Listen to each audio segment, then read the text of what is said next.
Legislature's biggest opponents of hydrofracking, particularly in New York City's watershed. Senator Liz Krueger is a Democrat from Manhattan. She is here to talk about fracking, and in a moment we will also discuss her position on the governor's SAGE Commission. Senator Krueger, thanks for your time. It's great to see you. Nice to see you.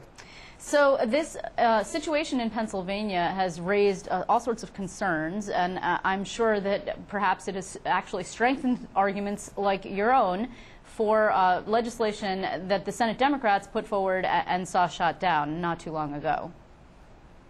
Well, I just want to be on the record. I'm not opposed to any source of energy if we can show that it's safe to use and safe for our environment. Hydrofracking, specifically hydrofracking of natural gas as it is currently operated in over 20 other states, is not safe.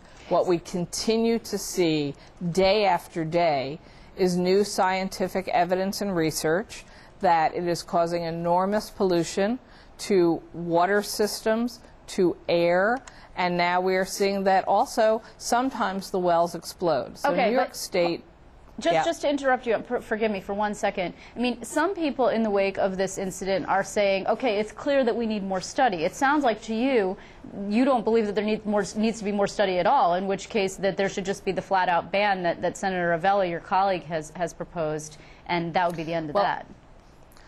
You know what? I am signed on to Senator Avella's bill, and what I'm saying is, right now, it's clear we don't have a safe way to do this. If sometime in the future it is proven by scientists that there is a safe way to draw this natural gas from under the Marcellus Shale, I'm totally opening to reevaluate my position, but I'm following the science, and the science is showing that states who have moved forward with the current technology are causing disasters for their water systems, their air systems, and yes, our neighboring state, Pennsylvania, is becoming the poster child of everything going wrong with hydrofracking. Okay, so do you think this actually changes anything in New York? I mean, obviously we're still waiting for the EPA to come out sometime this summer with this report that we've all been waiting for. The Senate Democrats were not successful in pushing through legislation. I mean, are you going to try to make another go at it?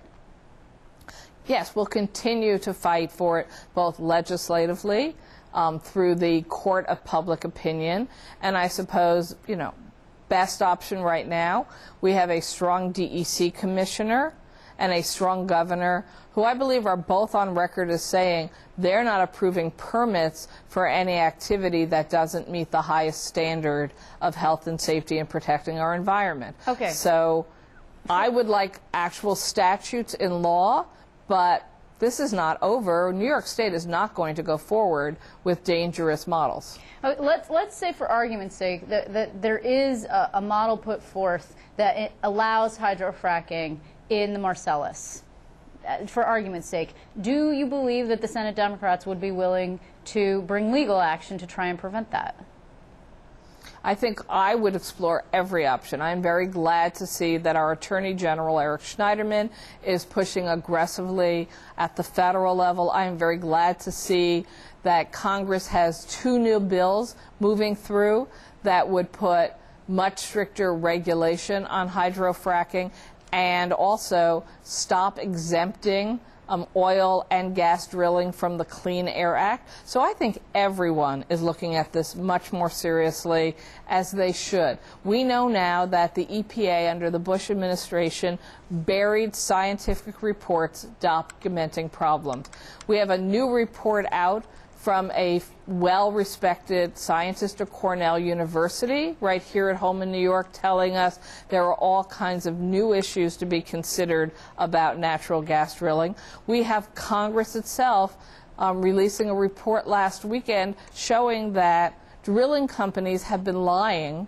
They have been lying about the chemicals they are using throughout the country. Okay. So, Senator, here, just to play devil's advocate for a moment, we have had advocates for drilling who on the show who say the process is safe, and the argument that you actually made not too long ago, which is to say that we have a strong DEC, that we have a strong DEC commissioner, and therefore oversight would be in place, and there would be a carefully monitored system, and that this process would not make New York into another Pennsylvania. Do you not believe that the DEC has the capability of monitoring something like that?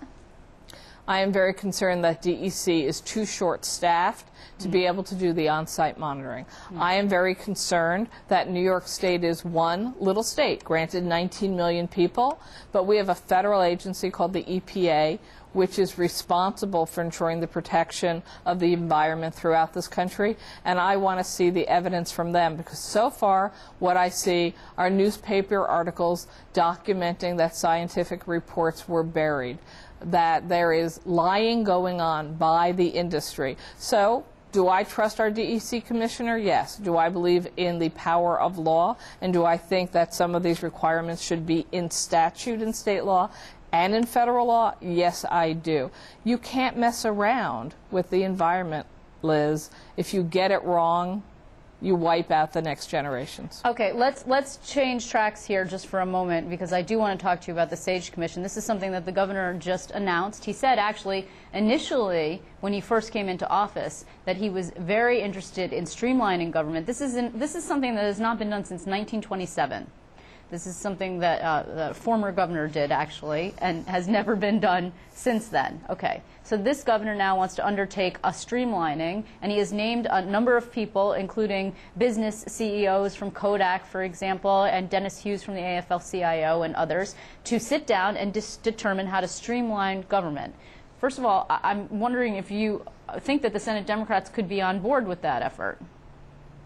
I have no doubt but that the Senate Democrats can be on board on that very important assignment. I am so pleased that I have been named as the Senate Democratic member of the SAGE Commission, and looking forward to rolling up my sleeves and getting to work. I believe our first meeting is early next week.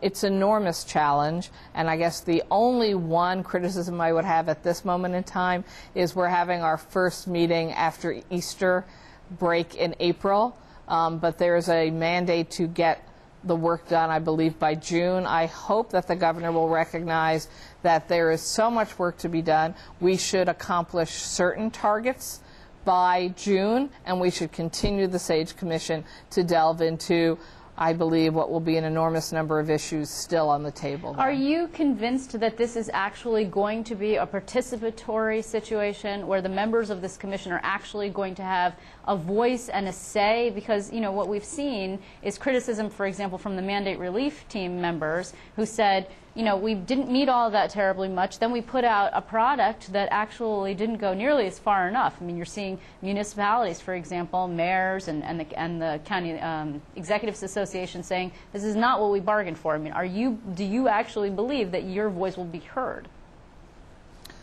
Yes, I do believe my voice will be heard, and the proof is in the pudding. So ask me again in a month and a half. I will do that. My initial discussions with Paul Francis, who's the governor's lead staff on this important challenge, he has told me that information will be widely shared, that no surprise votes will come up on reports that have not been seen by the members, that we all have equal votes, and that he recognizes this is an enormous assignment and can't be taken lightly. Well, you know, some of the recommendations that the governor has made are already included in the governor's budget, the budget that the legislature and the governor actually passed. And so that seems to preempt the SAGE Commission's work. I mean, you haven't even met first, and already we're seeing some consolidation proposals included in a spending plan.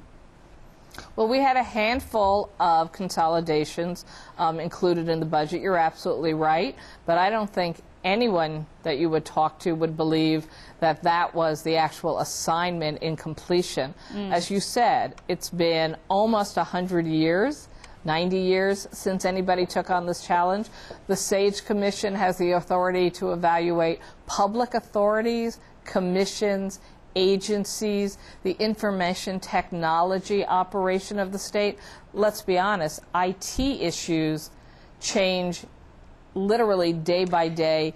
And if you see New York City government versus New York State government, you know how much farther our state government can go with improved technology. Just before we run out of time, do you think that this is going to end up costing jobs? I mean, I think that it's clear that the governor wants the government to be more efficient, but when you consolidate, you lose positions. I mean, there's just really no way around that.